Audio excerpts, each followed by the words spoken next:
దాదాపు 40-50 కాలనీ ఇల్లు అయితే ఇట్లాంటి కాలనీ లేదు చూడ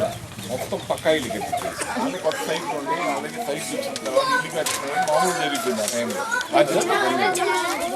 ఏ పార్టీ ఆ టైం ఇచ్చేసాం ఈ కాలనీ ఇల్లే రాలేదు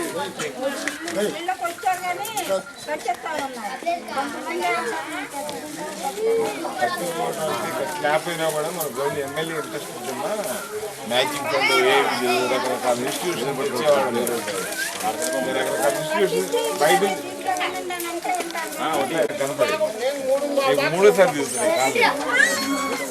ఇల్లు కట్టినప్పటికి ఇప్పటికి ఈ 2.5 సంవత్సరాలు ఒక్క ఇల్లు కూడా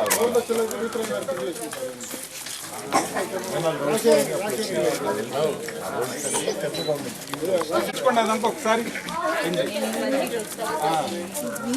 కొనుక్కున్నాడు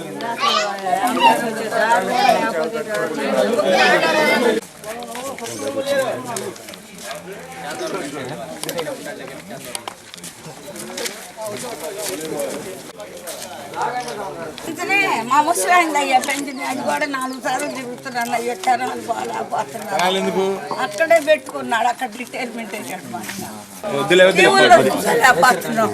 అల్లాడుతున్నావు అయ్యా మేము వీడెప్పుడు పోతాడు అట్లా పిల్లలు రావా తెచ్చుకోండి అయ్యా జాతర మా ఉత్తర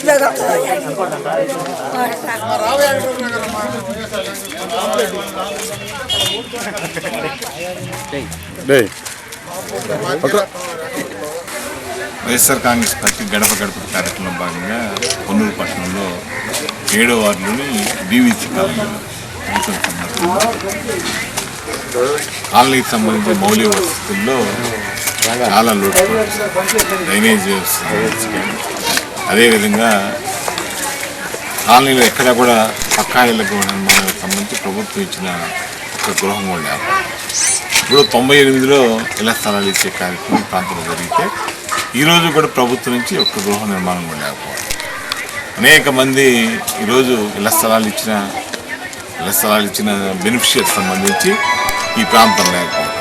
3వ పార్టీ థర్డ్ పార్టీకి సంబంధించి కొనుగోలు చేసి ఈ ప్రాంతంలో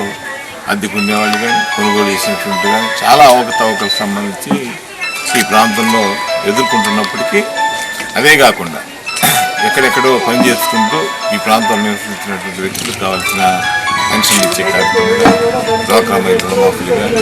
అదేవిధంగా రైతు రుణమాఫీకి సంబంధించి కానీ ప్రభుత్వం నుంచి సౌకర్యాల్లో పూర్తిగా ఈ ప్రాంతంలో విఫలమైన సందర్భం ప్రాంతం తిరుగుతున్నప్పుడు కనపడతా ఉన్నది. అదే కాకుండా ప్రత్యక్షంగా ఈ కాలనీకి సంబంధించి ఇప్పటికే ఇళ్ల స్థలాల విషయంలో సిఈడి ఎంక్వైరీ జరుగుతున్న సందర్భం కానీ ఈరోజు కూడా ఆక్యుపెన్సీ లేకపోవడం ఇళ్ల స్థలాలు ఇచ్చిన కార్యక్రమం ఎవరో థర్డ్ పార్టీస్కి ఇచ్చేసి కార్యక్రమం చేసి అమ్ముకునే సందర్భం కాకుండా ఈరోజు కూడా ఆ ప్రాంత ఖాళీ స్థలాలు ఉన్న సందర్భంలో మరి వాటిని ఆక్యుపెన్సీ చేసే కార్యక్రమం కూడా ప్రభుత్వం చేయకుండా దుర్మార్గమైన నీతిలో నడుస్తున్నటువంటి ప్రభుత్వం.